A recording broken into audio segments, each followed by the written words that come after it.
오늘은 다시 시작하는 삶이라는 제목으로 세 번째 이어서 말씀을 나누겠습니다.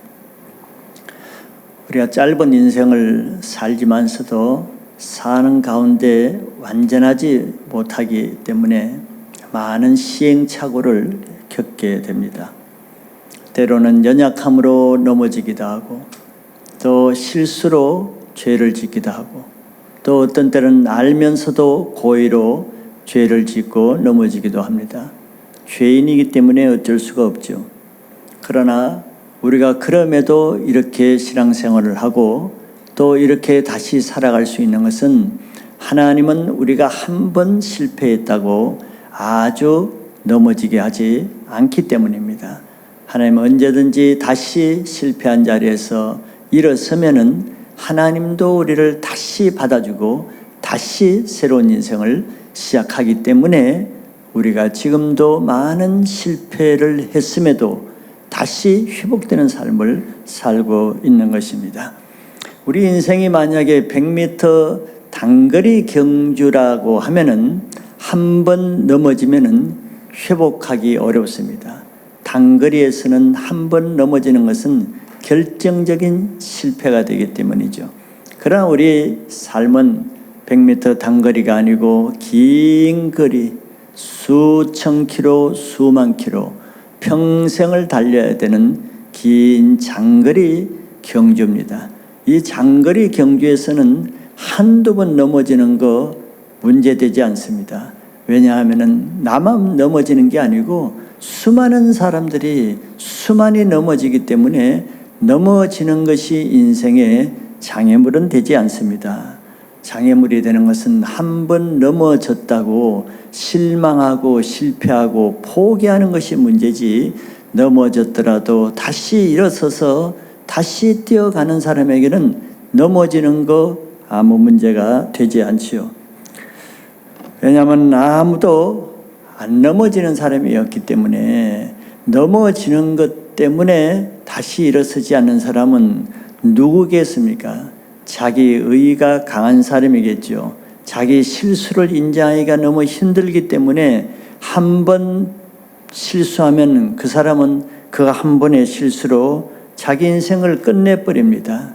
왜냐하면 자기 실수를 인정하기 어려운, 자기 의의를 그만큼 꺾기 어렵기 때문에 자기 자신을 용납하지 못하기 때문에 그냥 인생을 한 번 실수로 끝내버리는 거예요. 그것이 가장 불행한 사람이죠. 자, 그러나 겸손한 사람은 내가 원래 그런 사람이니까 그럴 수도 있지. 내가 전에도 연약했고 지금도 연약했고 앞으로도 그럴 수 있다고 인정합니다. 그래서 그런 사람은 자기는 자기를 의지할 수 없기 때문에 나에게는 예수님이 필요하고 하나님이 필요하다는 것을 쉽게 인정할 수가 있는 거죠. 예전에 어느 통계에 보니까 세계적인 기업가, 성공한 CEO들, 큰 재벌 기업들을 운영한 그 CEO들의 그 경험담을 보니까 그 사람들이 한 번도 실패를 안 했기 때문에 그 정상에 간 것이 아니고, 제가 정확한 데이터는 아니지만 3.4번인가 거의 4번 이상 풍지박산이 될 정도로 완전히 재기할 수 없을 정도로 파산의 경험, 실패의 경험을 다 가졌다는 통계가 있습니다. 자, 한 번만 완전히 파산해도 재기하기가 어려울 거 아니에요. 그럼 포기해버립니다. 나는 은사가 없나 보다, 나는 안 되나 보다. 그러니까 그걸로 끝나는 거예요. 자, 그런데다가 2번까지 파산하면은 이거는 참 재기가 어렵겠죠. 대부분 2번 파산하면 다시 할 맛이 없을 것입니다. 그런데 3번도 아니고 4번까지 완전히 몰락해도 또 다시 시작할 사람, 보통 사람이 아니겠죠. 그런 사람만 승승장구 오늘날 세계적인 기업을 이룰 수 있다는 그런 통계예요. 이해가 되시죠? 자, 4번까지 자기 인생이 완전히 몽땅 망하는데도 다시 일어서는 그 정도의 믿음, 그 정도의 도전, 그것이 세계적인 기업이 되게 하는 것입니다. 신앙도 마찬가지겠죠. 더구나 우리는 하나님을 믿고 예수 그리스도를 믿는 사람이 한 번 실패했다고, 두 번 실패했다고, 세 번 실패했다고 인생을 포기하고, 그거는 믿음의 자세가 아닐 것입니다. 우리는 다 실수할 수 있어요. 얼마든지 실수할 수 있고 앞으로도 우리는 장담할 수 없습니다.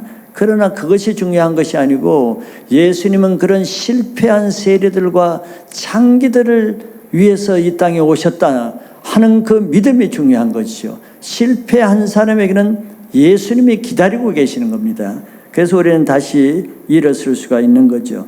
자, 오늘 말씀은 바로 야곱도 많이 실패했습니다. 그 실패한 것이 야곱뿐입니까? 믿음의 조상인 아브라함도 한두 번이 아니고 성경에 보니까 많은 연약함으로 실패를 해요. 실수를 하는데 놀랍게도 실수한 그것을 하나님이 오히려 용서해 주실 뿐만 아니라 거부가 되게 전환점을 마련해주고 전화위복이 되게 마련하는 것이 얼마나 많습니까? 자, 하나님의 마음에 합하다고 말한 유일한 사람 다윗도 모든 것에 뛰어났지만 다윗도 한두 번 실패한 게 아니에요. 여러 번 실패했습니다. 그럼에도 불구하고 그가 회개하고 다시 시작할 때 이전보다 더 그를 높여주시는 거예요. 왜? 실패를 아는 사람은 하나님의 소중함을 압니다. 실패를 경험한 사람만이 자기에게는 하나님이 필요하다는 것을 더 강한 믿음이 생기기 때문에, 실패한 사람은 하나님 안에서 더 큰 일을 하게 되기 때문에 다윗이 다윗 되고 아브라함이 아브라함 될 수가 있었던 것이죠. 오늘 말씀도 야곱이 세겜에서 비록 실패를 했지만서도 그가 다시 시작할 때, 다시 시작하는 인생은 이전에 실패한 인생보다 더 놀라운 인생이 된다는 거예요. 내가 그렇게 되는 것이 아니라 하나님이 실패한 인생에 찾아와서 다시 시작하게 하시기 때문에 나도 다시 시작할 수가 있기 때문에 그렇습니다. 오늘 말씀을 통해서 여러분들 가운데 여러 번 실패하고, 작년에도 실패하고 그 작년에도 실패하고 그랬다 할지라도 2021년에 말씀이 선포되었기 때문에 다시 일어서서 베델로 올라가는 재도전의 해가 되시기를 바랍니다. 그러면 실패하지 않는 해보다도 더 놀라운 새로운 하나님의 일이 이루어질 것을 믿음으로 나갈 수 있기를 축복합니다. 그래서 오늘은 다시 시작하는 삶이에요. 본문에도 다시라는 말이 두 번이나 나오고, 오늘 본문을 보면 계속 주제는 다시입니다. 또다시 나타나고 또다시 말씀하시고 또다시 행하고 계속 다시 하는 것이 반복되는 거예요. 왜? 야곱이 다시 새롭게 하니까 하나님도 모든 것을 다시 시작하기 때문에 그렇습니다. 첫째는 9절에 다시 하나님이 또 다시 나타났습니다. 야곱은 실패를 통해서 세겜에서 베델로 올라갔죠. 그는 그때 올라가자마자 30년 전에 그 자리에 그때 나타나신 그 하나님이 똑같이 그 자리에 그 하나님이 나타나셨어요. 그가 세겜에서는 단을 쌓았지만 하나님이 나타나지는 않았습니다. 그런데 베델에 올라가서 그것에 있자마자 하나님이 다시 나타났죠. 무슨 뜻입니까? 하나님은 세겜에서 아무리 단을 쌓아도 거기서는 만날 수가 없었는 것은 하나님은 거기 계시지 않고 베델에 계셨기 때문이라는 것이죠. 그래서 그가 오랫동안 베델에 돌아오기를 기다리셨기 때문에 야곱이 베델에 오자마자 다시 나타났습니다. 그런데 9절을 보세요. 성경이 어떻게 말합니까? 야곱이 밧담 아람에서 돌아오매 하나님이 다시 야곱에게 나타나서 그에게 복을 주시고. 자, 야곱이 지금 어디서 돌아왔습니까? 야곱은 지금 세겜에서 돌아왔잖아요. 50km 전 세겜에서 떨어졌는데 성경은 뭐라 그럽니까? 야곱이 세겜에서 돌아오매라고 말하지 않고 밧담 아람에서 돌아오매 그랬어요. 좀 이상하지 않아요? 밧담 아람을 떠난 지는 지금 10년이 넘었어요. 그런데 성경은 세겜에서 오지 않고 밧담 아람에서 왔다고 했습니다. 참 놀라운 표현이죠. 왜 그렇겠습니까? 야곱 편에서는 분명히 자기는 세겜에서 베들로 왔지만 하나님 편에서는 아닌 거예요. 하나님 편에서는 야곱이 세겜에서 온 게 아니고 바담 아람에서 10년이 걸려서 이제야 베들에 왔다고 하는 그 말입니다. 하나님이 보기에는 야곱이 바담 아람에서 너무 오랫동안 10년에 걸쳐서 지금에야 베델에 왔다는 거예요. 이게 하나님 기준으로 성경이 기록했기 때문에 이렇게 표현하는 것입니다. 너무 오래 걸렸죠. 우리 편에서는 세겜에서 잠깐 온 것 같아도 하나님 편에서는 30년 만에 온 것이고 세겜에서는 10년 만에 온 것입니다. 세겜에서 베델까지 그 거리가 50km라고 그랬습니다. 이 50km가 뭐예요?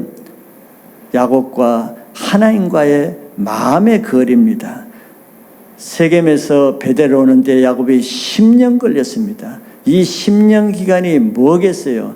야곱이 하나님 없이 세상에서 허랑방탕 낭비한 하나님을 잃어버린 기간이 10년이었다는 겁니다. 하나님 말씀에 따라 살지 않으면은 이렇게 자기 인생을 다른 곳에서 많이 낭비하다가 결국은 징계라는 고통을 통해서 돌고 돌아 이제야 베들로 돌아오는 인생이 된다는 걸 나타내죠.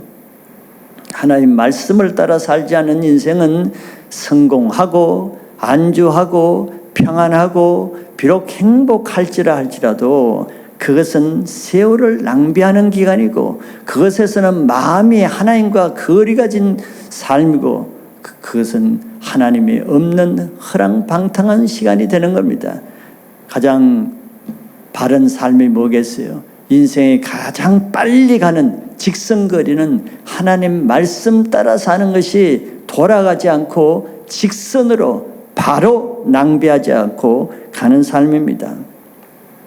하나님이 야곱의 말씀을 순종해서 베델에 올라왔을 때 뭘 하셨다고 했습니까? 그에게 나타나사 복을 주시고 했어요.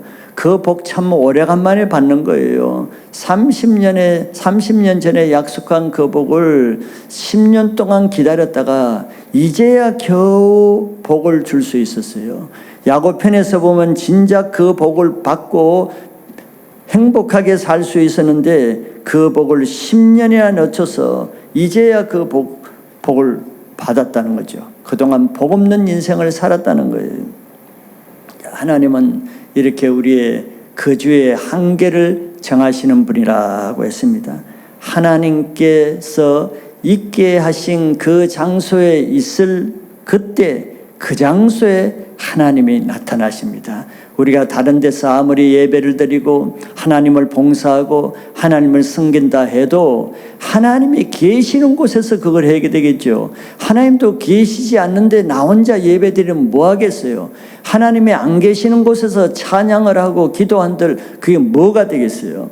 하나님은 베델에 계시고 베델에서 만날 수 있는 겁니다. 새해에는 우리가 어디 있어야 되겠습니까? 하나님이 만나 주시는 곳에 있어야 됩니다. 그래서 우리는 예배를 드리든 직장에서 일을 하든 집에서 머물든 어디에서든지 하나님이 찾아와 주시는 장소에 있어야 됩니다. 하나님 없이 사는 것은 세겜에서 시간 낭비하는 거예요.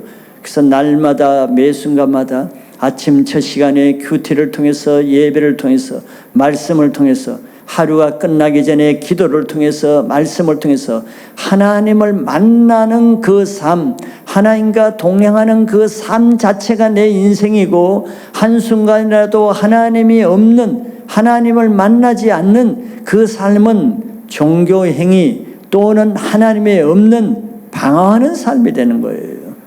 올 한 해는 이렇게 하나님을 의식하고 내가 지금 하나님이 계시는 곳에서 하나님과 함께 일을 하고 있는지 하나님의 계시는 삶을 사는지 늘 깨어서 하나님과 동행하는 베델의 삶이 되시기를 축복합니다. 두 번째는 다시 새 이름을 부르시는 하나님을 봅니다. 하나님은 베델에 온 야곱에게, 야곱이 그의 이름인데 그의 이름을 다시는 야곱이라 부르지 않고 이스라엘이 이제 너의 이름이 될 것이라고 했습니다. 자, 이스라엘은 뭐 처음 있는 건 아니죠. 야복강에서 하나님이 주신 이름입니다. 근데 다시 이 이스라엘의 이름을 부르시고 이제 이후로는 너의 이름이 이스라엘로 부르게 될 것이다 라고 이렇게 말해요. 이름은 중요하죠. 야곱의 이름이 어떻게 붙여졌습니까? 야곱이 태에서부터 쌍둥이로 쌍태로 있을 때, 출생할 때 형 에서와 먼저 서로 나오려고 경쟁하다가 형의 발꿈치를 잡았다는 뜻에서 야곱이라는 이름이 붙였어요. 이름은 그 사람의 특성을 말합니다. 그래서 야곱은 그 특성대로 지금까지 그 이름처럼 사람의 발꿈치를 잡고 사람과 상대해서 사람과 경쟁해서 사람과 겨루어 이기려는 성취지향적인 삶을 살아왔던 것이 야곱의 이름의 인생입니다. 그런데 하나님이 이제 그 이름 너 부르지 않겠다는 거예요. 그 이름으로 살지 않게 하겠다는 겁니다. 그래서 야곱의 인생은 야곱의 말 그대로, 이름 그대로 되었지요. 형의 장자권을 훔치고 형의 축복권을 훔치고 라반의 모든 재산을부터 재산을 불리고 노력해 그 결과대로 성취지향대로 재산도 얻고 축복도 얻고 자녀도 얻고 다 얻었습니다. 그 꾀로 성취하기는 해요. 그런데 성취하는 것이 우리 인생의 목적이 아니잖아요. 다가 아니잖아요. 성취하기는 했는데 그 삶에는 안식이나 평안이나 자유함이 없어요. 마음에 불안이 있죠. 짜증이 있죠. 분노가 있죠. 화가 있죠. 질투가 있죠. 미워함이 있죠. 그게 뭐 행복입니까? 모든 것을 다 가지긴 했는데 마음에 기쁨이 없잖아요. 이 야곱의 삶에는 항상 위기가 따라다녔어요. 고난이 따라서요. 생사를 가름할 만한 두려운 일이 따라다녔어요. 이게 뭐 축복입니까? 이게 행복입니까? 이게 성공입니까? 아니죠. 우리는 사람의 그냥 성공이라는 것이 재물을 취했으면 그것 자체를 성공이라고 그러고, 무슨 명예 장자권이라는 명예를 취하면, 직분을 취하면 그거 성공했다고 해요. 그게 무슨 성공이겠습니까? 야곱의 인생은 험악한 세월을 보냈다고 자기가 고백하듯이 성공한 만큼 그 뒤에는 험악한 인생이 따라다녔어요. 왜냐하면 야곱이라는 말 자체는 사람을 상대로 사는 이름입니다. 자, 사람을 상대로 산다는 게 뭐겠어요? 사람과 겨루어서 이기려고 그러고 더 많이 가지려고 그러고 더 내가 취하려고 그러면은 어떻게 되겠습니까? 사람과 원수가 되겠죠. 사람과 묶이게 되겠죠. 자, 이렇게 필연적으로 사람을 상대로 살면은 사람과 묶여서 원수 관계로 끝나게 되는 겁니다. 이게 야곱의 인생이었어요. 실제로 그랬죠. 야곱이 비록 형 에서로부터 장자권, 축복권을 빼앗기는 했는데 결국은 쌍둥이 형제면서도 에서와 묶여서 원수관계가 됐어요. 이게 무슨 축복입니까? 형제간의 원수관계가 돼서 도망가야 되는 이런 것이 축복이에요. 자, 그가 도망가서 외삼촌이자 나중에 자기 장인어른이 된 외삼촌과 장인집에서 잘 지냈습니다. 장인의 재산을, 양떼를 돌보며 잘 지냈는데 여기도 끝판에 어떻게 됐습니까? 끝판에는 장인과 자기 외삼촌과 원수가 됐어요. 그 장인의 추격을 받고 그가 위험에 처했죠. 자, 그래서 라반을 피해가지고 세겜에 와서 정착했습니다. 처음에는 세겜 사람과 잘 지냈어요. 끝판에는 어떻게 됐습니까? 끝판에는 결국 세겜과 또 원수가 되고 묶였어요. 야곱은 가는 곳마다 하는 곳마다 관계되는 사람마다 같이 하는 사람마다 결국은 처음에 잘 지내다가 끝판에다 원수관계가 돼요. 이게 야곱의 인생, 즉 사람을 상대로 사는 사람에게는 항상 이런 묶이고 원수되고 걸리는 일이 없을 수가 없는 거죠. 사람은 다 이기적이고 자기를 위해서 살려고 그러고 자기가 잘 되려고 그러고 자기가 이기려고 그러잖아요. 그러니 이럴 수밖에 없는 겁니다.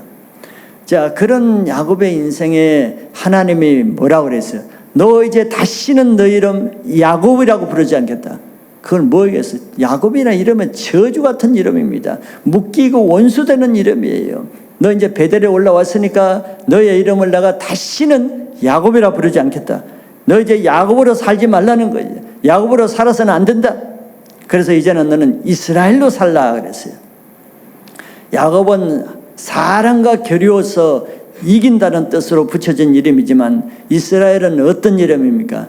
야복강에서 하나님과 씨름해서 하나님과 겨루어서 이겼을 때 하나님이 내 이름을 이제는 야곱이라 하지 않고 이스라엘이라 붙여진 이름이에요. 그런데 지금까지 야곱은 세겜에서 돌아오기 전까지 세겜에서 살 동안 야곱으로 살았어요.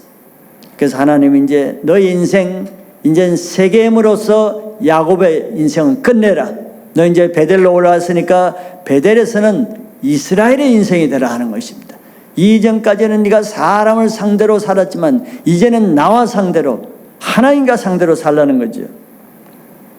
우리 알듯이 이름을 바꾸는 것은 단지 이름만 바꾸는 게 아닙니다. 자기 인생을 바꾸는 거죠. 어떤 인생, 앞으로 내 이름처럼 되게 해주겠다는 그런 인생으로 바꾼다는 하나님의 의지가 있습니다. 그래서 하나님은 다 하나님의 어떤 일을 하실 사람은 먼저 이름부터 바꿔주죠. 처음부터 바꿔주지 않죠. 자, 아브라함이 그냥 믿음의 조상이 됐습니까? 아브라함은 처음에는 아브람이었습니다.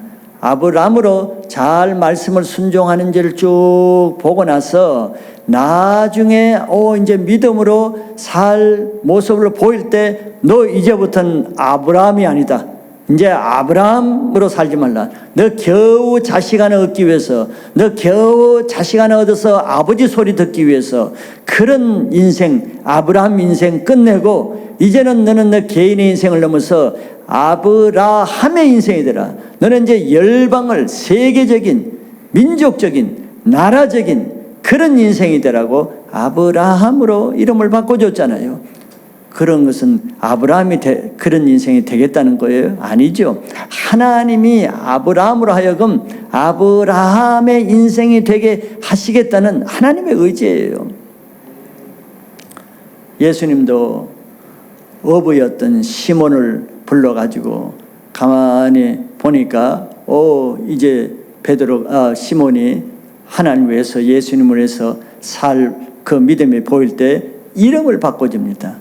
너 이제 너를 위해서 겨우 고기 잡아서 고기 한 배 잡아서 너하고 먹고 가족들 나눠주고 이웃들 나눠주고 너 먹고 살던 그 시몬의 인생에서 이제 내가 너 인생을 바꾼다 해서 베드로라는 이름을 준 거예요. 베드로는 반석이라는 뜻이죠.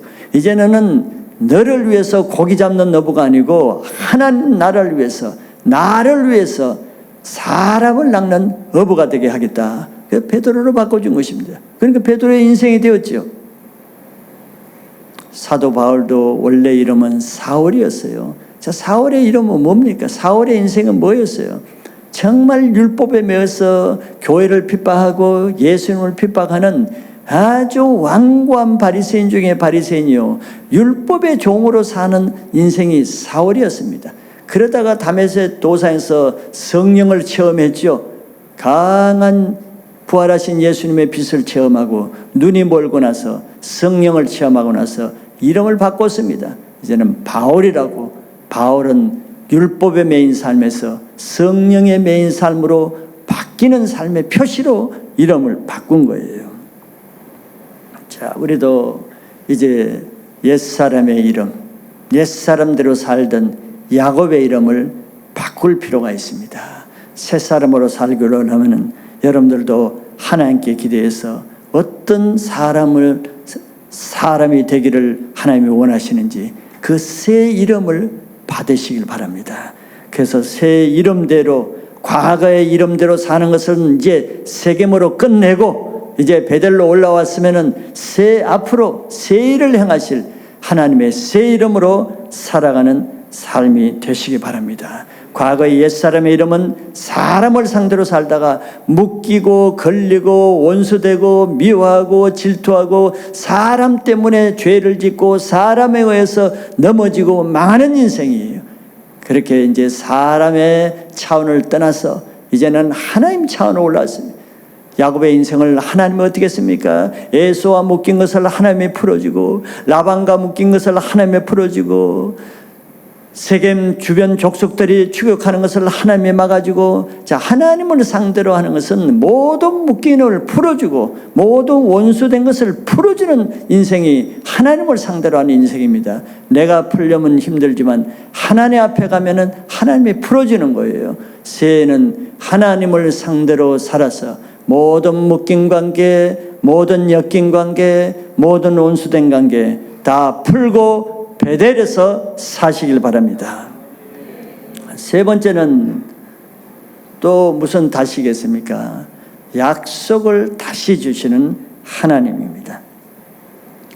자, 하나님은 야곱의 이름을 이스라엘로 부르시면서 어떤 하나님으로 나타나십니까? 하나님은 여러 하나님이 있죠. 사랑의 하나님, 치유의 하나님, 신실하시는 하나님, 여러 하나님이 있어요. 근데 11절에 보니까 하나님이 그에게 자기 자신을 어떤 하나님으로 소개합니까? 나는 전능한 하나님이라. 엘샤다이, 하나님 중에 나는 지금 전능한 하나님이라. 전능한 엘샤다이의 하나님으로 나타난 거예요. 엘샤다이의 하나님은 아무 때나 나타나지 않죠. 언제 엘샤다이 하나님으로 나타나겠어요? 자, 우리가 사랑의 하나님으로 나타난다. 언제 사랑의 하나님으로 나타나겠어요? 사랑이 필요할 때. 언제 여호와 일의 하나님으로 나타나시겠어요? 하나님의 준비가 필요할 때. 언제 여호와 라빠 하나님으로 나타나겠어요? 내가 치유가 필요할 때.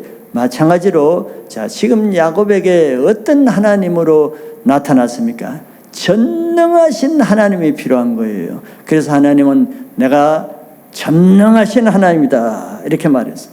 자, 아브라함에게도 계속 하나님이 나타나는데 믿지를 못했어요. 근데 아브라함에게 99세에 나타날 때는 어떤 하나님이 나타나는가? 전능하신 하나님이 나타난다. 99세에 무슨 아들을 낳을 수가 있겠어요. 그러니까 믿음이 없어지는 거예요. 하나님이 과연 주실까? 나는 엘리에셀 종으로 그냥 아들 삼고 양아들 삼고 만족하겠다, 이런 마음을 가지고 있을 때 하나님은 딱 그걸 마음을 알고 나는 전능한 하나님이다. 너 99세라도 내가 아들 줄 수 있는 전능한 하나님으로 나타나신 거예요. 자, 야곱에게 왜 지금 전능하신 하나님으로 나타났겠어요? 이제 야곱의 힘으로 할 수도 없고 믿기도 어려운 그런 이제 약속들을 할 건데, 아브라함에게 99세에 아들을 주시겠다 할 때 믿기가 어려울 상황이었듯이 야곱에게도 자기 초라한 이 신세에 뭐 그런 일이 있을까 이렇게 생각할 수 있기 때문에 미리 하나님이 말합니다. 내 전능한 하나님이다. 나는 전능하신 분이야. 그러니까 내 말을 잘 들어라, 이런 뜻입니다. 그래서 이제는 야곱이 연약한 자기 힘으로 살다가 실패하지 말고 전능하신 하나님을 의지하고 살라고 하는 사인이죠. 그럼 하나님이 전능하신 하나님이 하실 일을 야곱에게 뭘 약속하고 또 사명을 줍니까? 첫째는 생육하고 번성하라고 했습니다. 자, 이것도 이전에 30년 전에 이미 베델에서 야곱에게 이미 하신 약속입니다. 그래서 다시 약속을 주는 거예요. 다시 약속을 기억하게 하는 것입니다. 다시 확인시켜 주는 거예요. 자, 생육하고 번성하라는 것은 꼭 아브라함과 야곱에게 또 이삭에게만 준 것이 아니고 창세기 1장 28절에서 이미 하나님이 천지를 창조하실 때 주신, 인간에게 주신 창조 사명입니다. 인간이 태어날 때부터 생육하고 번성하라는 사명을 가지고 태어났어요. 자, 그렇기 때문에 우리가 결혼의 목적이 여러 가지가 있겠지만 이 말씀에 보면은 사람이 결혼하게 하는 것은 바로 이 사명, 생육하고 번성하라는 사명을 위해서도 결혼을 하게 하는 목적과 사명이 여기 있는 거예요. 하나님이 이걸 원하십니다.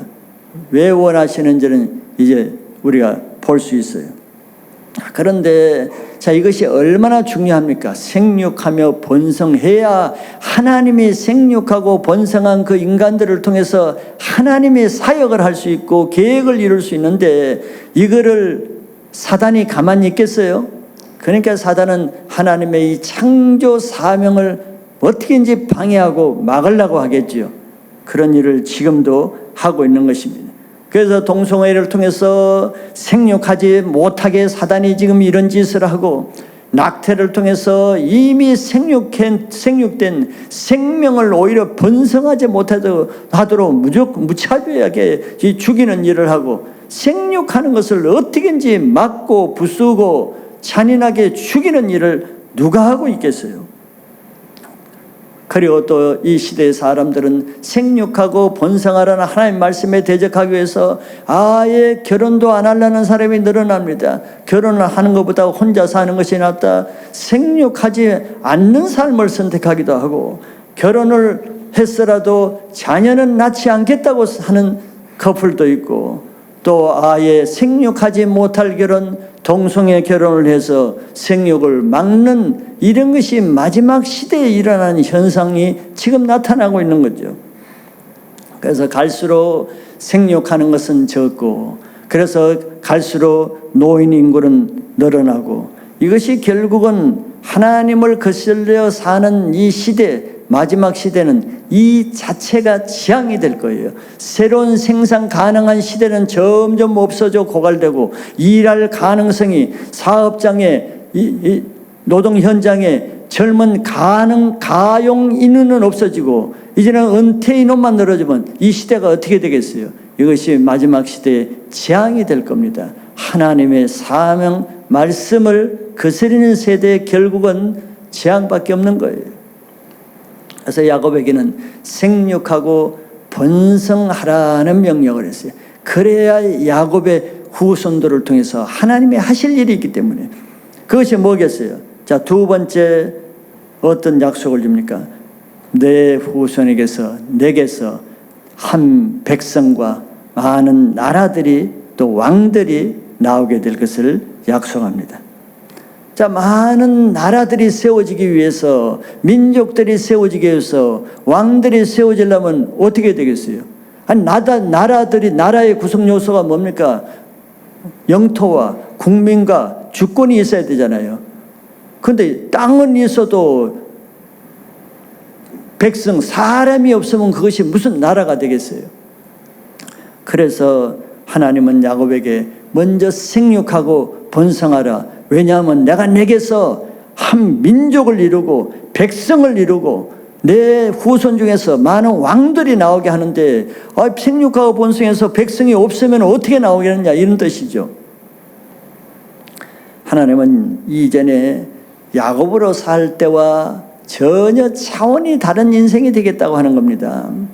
야곱으로 사는 인생은 겨우 바다 말하면서 돈 좀 벌어다가 세겜에 와가지고 가족들과 오손도손 아침에 찌개 끓여 먹고 저녁에 고기 구워 먹고 그 아침에는 또 파티하고 뭐 이런 삶으로 사는 것이 야곱의 성공이었어요. 뭐 그것도 성공이라고 생각할 수 있죠. 우리들은 그렇게 성공이라고 생각하죠. 근데 하나님의 차원은 다르다 말이죠. 너 혼자 그렇게 12명 가져가고 잘 먹고 잘 사는 것이 행복이냐? 내가 전혀 다른 차원의 인생을 주겠다고 지금 약속을 비전으로 주시는 겁니다. 이제는 그는 큰 민족적인 차원, 열국의 차원, 왕들이 나오는 왕의 조상의 차원, 이것이 바로 야곱에서 이스라엘이 되는 인생의 차이점입니다. 결국 실제로 야곱을 통해서 야곱의 이름을 가진 나라가 지금 이스라엘이잖아요. 이스라엘이라는 한 나라가 세워졌고, 야곱의 자손 중에서 유다 지파와 이스라엘 지파를 통해서 수많은 왕들이 나오게 됐잖아요. 이것이 자기 힘으로 된 것입니까? 하나님이 이스라엘로 이름을 바꾸고부터 하나님이 그 모든 일을 하신 겁니다. 이제는 과거의 야곱은 자기 힘으로 자기 인생이 자기가 되고자 하는 인생을 살았죠. 자기가 자기 인생을 책임지고 개척하고 일고 나가야 돼요. 그러니까 얼마나 공고하고 힘들고 지치고 쉼없이 노력하지 않으면 안 되는 험악한 인생을 살잖아요. 근데 이스라엘이 되고부터는 다른 인생이죠. 이스라엘은 자기가 되고자 하는 인생이 아닙니다. 이제는 이스라엘은 하나님에 의해서 되어지는 인생이에요. 내가 하지 않아도 하나님이 되게 하는 인생입니다. 여러분들, 우리 인생이 뭘 목표로 어떻게 살아야 되겠어요? 내가 원하는 것을 내 힘으로 이뤄가는 성취지향적인 그런 인생을 살아야 됩니까? 물론 거기도 유익은 있어요. 자기 가족들과 그냥 아침 저녁으로 행복하게 사는 그런 유익은 있지만, 그러나 하나님은 우리에게 두신 계획이 그런 차원은 아니죠. 하나님 나라, 하나님 왕국, 하나님의 차원에서 살기를 원하는데 하나님은 그 방에서 나오길 원하는 겁니다. 세겜에서 나오길 원해요. 그래야 하나님이 쓰실 수가 있기 때문에. 그래서 야곱의 인생은 이제는 하나님에 의해서 되어지는 인생. 우리가 요셉을 통해서도 봤죠. 야곱의 인생이 그렇게 할 때 요셉도 자기가 되는 인생이 아니고 되어지는 인생이 되었습니다. 모세도 자기가 되고자 할 때 왕궁에서 나와서 40대 내가 뭘 좀 해보겠다, 하나님 백성을 구원해보겠다, 자기가 뭔가 되려고 할 때는 되는 것이 없었어요. 그러나 80세 때 이제 하나님이 하시고자 할 때 모세는 되어지는 인생이 된 거예요. 되는 인생이 크고 잘 될 것 같지요? 자기가 이루는 인생이 최고 잘 될 것 같지요? 그거는 하나는 알고 둘은 모르는 교만이요 어리석은 것입니다.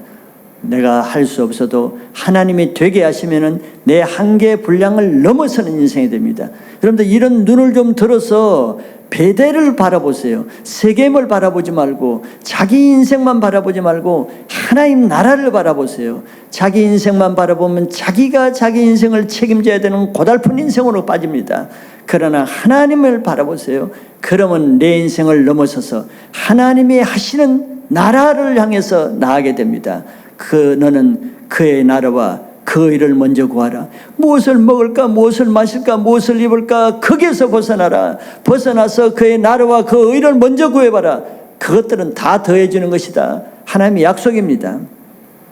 2021년대는 세겜이라는 방에서 나와서 자기 일에서 나와서 하나님의 나라로 베델로 나와서 하나님의 일을 이루는 하나님의 나라를 성취하는 새해가 되기를 축복합니다. 세 번째는 땅을 주실 것을 또 다시 약속했어요. 처음은 아닙니다. 다시 약속을 해주는 거예요.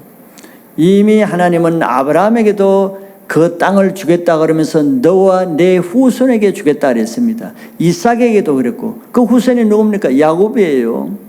이미 약속을 했고, 야곱에게도 이미 베델에서 28장 13절에는 이미 베델에서 약속을 했습니다. 또 본적 여호와께서 그 위에 서서 이르시되 나는 여호와니 너의 조부 아브라함의 하나님이요 이삭의 하나님이라. 내가 누워있는 땅을 내가 너와 내 자손에게 주리라. 이미 약속을 한 것을 다시 재확인해 줍니다. 왜냐하면 하나님의 약속이 아무리 살아있을지라도 우리가 세겜에서 믿음으로 화합하지 못하면 그 약속은 없어지는 거예요. 떠내려 내려가는 것입니다. 그런데 야곱이 베델에 다시 올라오니까 그 약속은 다시 부활해서 살아나는 거예요. 그래서 하나님이 재확인해 주는 것입니다.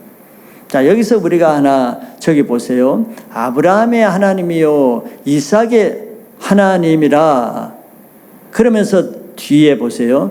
내가 누워있는 땅을 내가 너와 내 자손에게 주리니 그랬어요. 자, 이게 너와만 아닙니다. 너에게 주리라가 아니에요. 너에게만 주리라가 아니고 너와 내 자손에게 주리라 그랬습니다.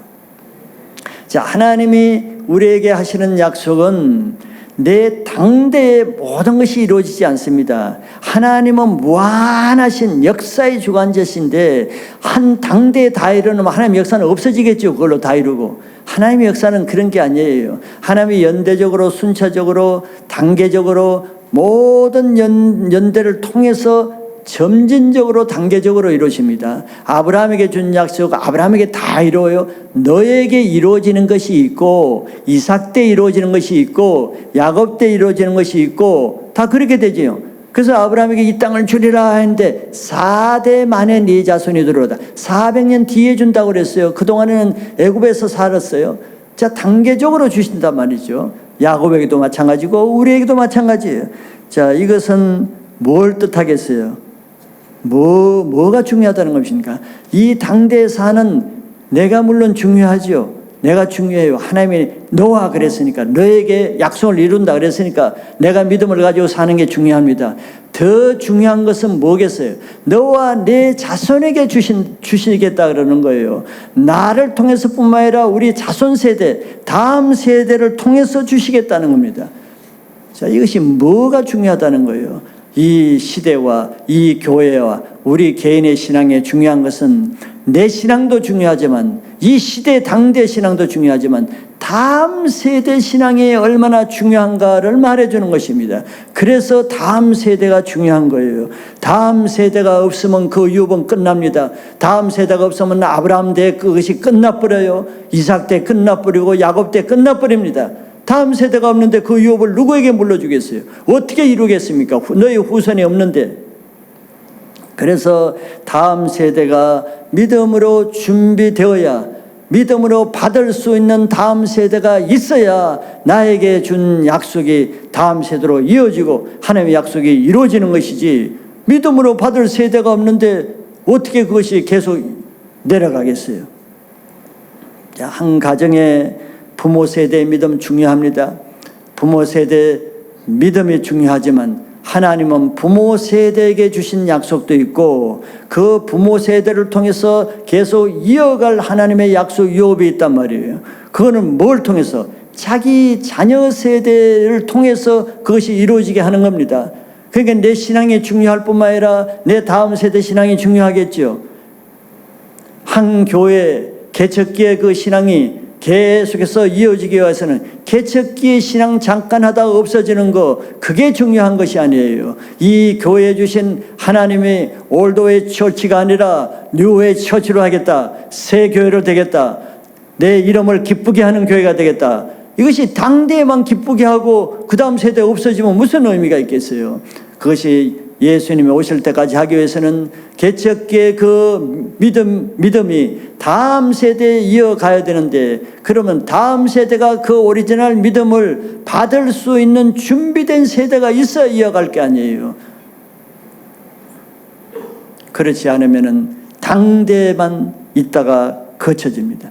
한 캠퍼스의 역사가 아무리 흥하게 일어나도 자기 당대에 아무리 흥하게 일어나는 거 물론 중요해요. 자기 당대에 하나님이 하실 유업이 있기 때문에. 그러나 그것만 끝나기 위해서 당대에 하나님의 봉을 주시고 역사를 주시는 건 아니죠. 주님이, 예수님이 오실 때까지 이어진 내 후손에게 주시겠다고 하신 약속대로 주님이 오실 때까지, 캠퍼스가 있을 때까지는 그 유업이 이어지는 게 중요하잖아요. 그런데 이어줄 다른 다음 세대, 후배 세대, 제자 세대가 없으면은 그거는 끊어지는 것입니다. 그거는 자기 당대에서 끊어지는 거예요.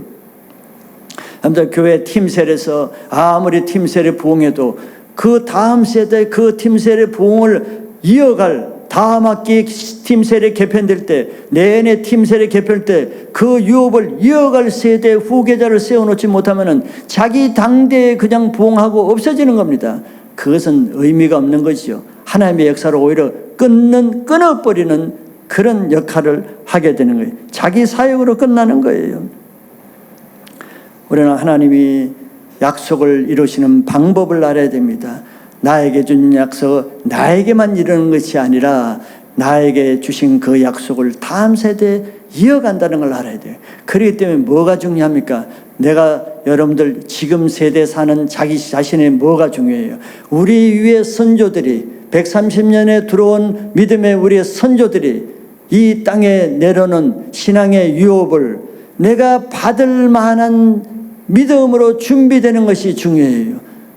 맨날 평양 대봉 부러졌고 여기 부러졌고 저 역사 부러졌고 그게 중요한 거예요. 그 역사를 이룬 그 선조들의 부흥의 역사를 지금 내가 받을 수 있는 믿음의 그런 영생의 그릇, 기도의 그릇이 되어 있는가, 이게 중요하지. 나는 아무 준비도 안 되고 평양 대봉이 일어났다, 이런 부흥했다, 신사 참배 순교했다. 지금은 자기는 순교할 각오도 안 돼 있고 부흥을 이룰 회개 생활도 안 하고 그거 선조들이 한 거 계속 자랑만 하고 있으면 무슨 의미가 있겠어요. 내 대해서 지금 그걸 유업을 못 받으면 내 대해서 그 부흥이 끝쳐지는데, 그래서 내 대에는 그 하나님이 하신, 아브라함에게 하시고 야곱에게 하신 그 역사가 4,000년이 지나도 지금까지 내려온 그것을 내가 유업을 감당할 자가 되는 게 중요한 거예요.